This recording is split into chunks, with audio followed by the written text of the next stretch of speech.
Crowder is in Los Angeles. I am in the studios in Miami. Joe Zagacki is on the Toyota of Hollywood hotline from somewhere in North Carolina, we have determined. Where's the ACC tournament, Joe? I'm in Greensboro. I was right. In Greensboro, right on Elm Street. I was right. That's right, near Cookout. You're going to be going to Cookout. Yeah, near a little burger. So we all listened to the game today here on the radio station. They had a very large lead, the Hurricanes, in the second half, and Wake Forest whittled away at it. Canes end up winning by 2. What was your takeaway from today's game? They just get a little lazy there at the end? Yeah, we flew a little too close to the sun. Almost got burned there a little bit.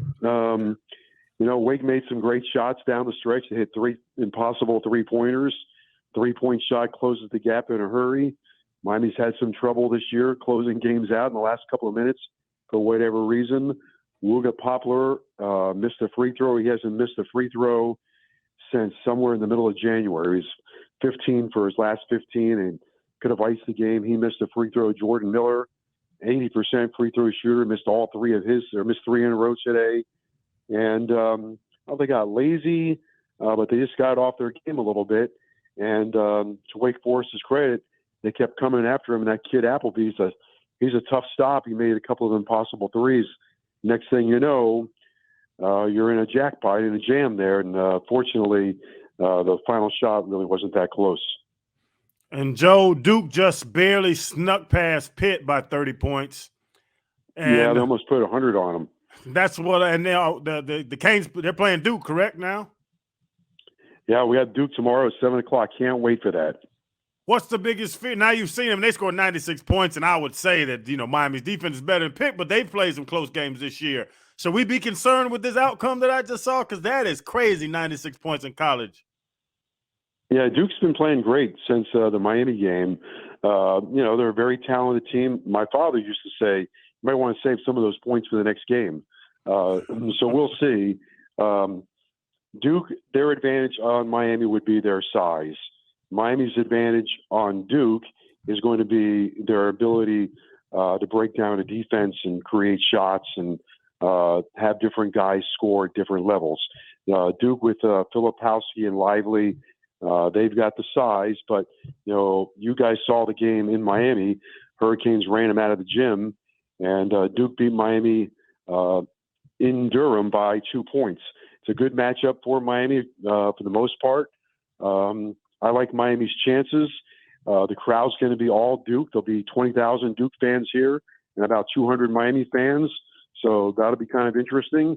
And hopefully they get a good fair whistle in this game, because I thought a couple of the calls today were borderline. But that being said, Duke's very talented.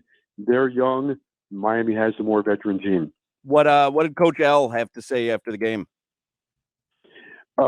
He's just happy to win this time of the year.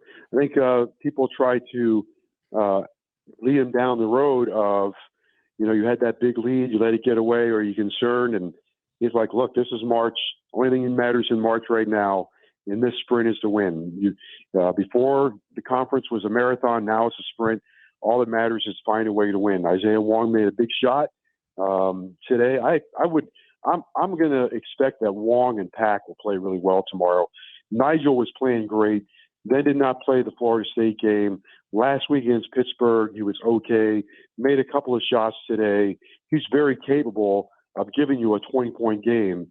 And they're going to need everything they can get from Pack and Wong tomorrow. But today's story was Jordan Miller. He had 18 points and a bunch of rebounds. And Norchad had another double-double. I think the great thing about the way Miami plays is there's always somebody to pick them up. That's what they've depended on all year long. I think that's one of the reasons why they're really good. I also think their defense will be a lot better tomorrow. Now, again, Duke's size is going to be a bit of a problem, but Miami's handled that all year. And, Joe, you bring up Isaiah Wong. He won the ACC Player of the Year, which is amazing. How big is that with all the players and what the ACC is to basketball for a Miami Hurricane to win it? And who was the last person that won it? I don't even know.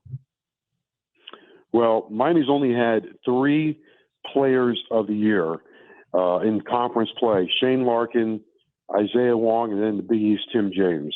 And for Isaiah to win Player of the Year, in the ACC, and I don't want to, well, I'm going to sound this way. What the hell? The league is so Carolina centric, so it always has been, and that's part of the problem they face right now in order to stay together. But Isaiah Wong to win this award, I think, is just monumental for the University of Miami. For somebody outside of Duke or Carolina to win is tremendous. And everybody was talking about, oh, it's going to be Armando Bacot. All year long, I heard Armando Bacot. I'm thinking the team, the best player on the team that won the conference is Isaiah Wong. And if it's not him, it's Jordan Miller. And Miller should have been on the first team. He could have been Conference Player of the Year. He was on the second team. So I think it does show how far Miami basketball has come under Coach L to have a guy become Player of the Year. Joe Zagacki, he's in Greensboro. So tomorrow's game, pregame will start at 6:30 on 104.3 FM, The Shark, and then Joe will be on the call. It will be Canes and Duke tomorrow, 7 p.m., and then the championship game would be when? Not to put the cart in front of the horse. 8:30. Saturday at 8:30. 8:30. Yep. All right, 8:30. The last time Miami won was 10 years ago, Hawk. I remember. I'll throw this one in throw this at you. They beat North Carolina State on a Saturday. They beat Carolina on a Sunday in this very same building, which again is going to have 20 to 23,000 Duke fans. On that day, it had State and North Carolina, and to this day, I still think it's one of the greatest achievements in Miami athletics history. And that's putting it right there with some of those football championships because of where they won it and who they won it against. And that's what they'll be up against tomorrow night. Although I will tell you, in this instance, I think the Canes are more loaded with talent. I think it was more of an uphill climb 10 years ago. You know what I mean? Well, I don't know. That team was pretty good. Right, but Wong, Pack, Miller, Omer, I mean, they're pretty loaded with talent.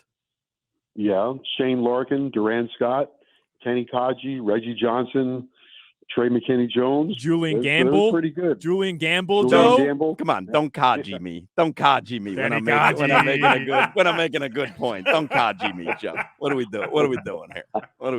I'm just saying that was a pretty good team. Pretty remarkable achievement. What are you doing for dinner tonight in Greensboro? I will be sitting next to Coach L in the meeting room on the second floor, I think eating chicken. Oh, now if they have coleslaw with that chicken, will you eat the coleslaw? They will not have coleslaw. They probably will have mashed potatoes. Probably the same as last night. Mashed potatoes, chicken, or pasta. Well, what about if you're at Cookout or somewhere else and they have coleslaw? Are you a coleslaw guy? I like coleslaw. I do. Yeah, is this going to create another firestorm like the damn Oreos? No, we've talked about coleslaw for a couple days here. Me and Aronde, big coleslaw guys. Crowder and Solana, no on coleslaw. Mm-hmm. Doug Plagans, big coleslaw guy. Clay Ferrero, coleslaw guy. So I was curious where you fall on that. Okay, I'll throw a real monkey wrench in. I like coleslaw. All right. I like coleslaw that has a zing to it. So you like the vinegar-based coleslaw? Well, Joe's has great coleslaw. You go to Joe's, you get stone crabs in their coleslaw. I don't know what they put in it, but it's got a little bit of a belt to it. I like that. You would ruin a stone crab following it up with coleslaw? That's crazy. It's a side dish. Wait a minute, time out, Crowder. How can you say ruining a stone crab with coleslaw when the place that is known for stone crabs serves it? Right. When they know Just right like from Spo. wrong? Doesn't Spo know when to play Duncan Robinson or not? You don't think Joe's knows what to serve with their stone crabs? They're trying to filter out which customer needs fresh stone crab, because if you eat coleslaw, they give you the old ones. I mean, he's a child, Joe. You know who doesn't like coleslaw? The children. They go, oh, it's icky, Mom. I don't want to eat the coleslaw. Get the old ones. He's eating the slaw. Joe Zagacki. All right, enjoy your dinner with Coach L, and hopefully we can talk to you on Monday after an ACC championship. That would be nice. That would be nice. We'll also know where we are going on Monday. Yeah, because Selection Sunday is Sunday. that is And correct. so we're going to be going someplace. And then Crowder and we will be live Thursday at Twin Peaks in Davie. I don't know if the Canes will be playing Thursday or not, but we are going to kick off the tournament at Twin Peaks in Davie. Joe Zagacki, voice of the Miami Hurricanes, coleslaw lover, and friend of the program. Thank you for making time for us, Joe. All right, fellas. By the way, I want to say happy anniversary to my wife. Oh, very nice. We'd like to say happy anniversary to you then. Yeah. What year? What number everyone. year? 32. That's the coleslaw year. What? Yeah, 25 is silver, I think, and 32 is coleslaw. Coleslaw. Okay, very good. I'll get her a bucket of coleslaw. Great. Congratulations. Hawk, 32 years, and Mr. and Mrs. Zagacki, they ride around Davie together on bikes. Like, they really enjoy each other's company. And that's encouraging, Joe, to a guy that's been married 14 years. That is. You are a testament to a happy marriage, Joe. There you go. That's right. All right. All right, fellas. Although I guess she's not there with you, though, right? You're not spending No. Huh. No, we're not. We're Now- kind of accustomed to this. Now we know the key. Yeah, right. You just got the absence key. makes the heart fonder. You just got the key to 32 years, and it ain't coleslaw. It's one airline ticket at a time. Work real hard, come home to sleep. That's it, man, forever. See you, Joe. Have a good broadcast tomorrow. Okay. Thank you very much. Bye-bye. There you go. Joe Zagacki, voice of the Miami Hurricanes.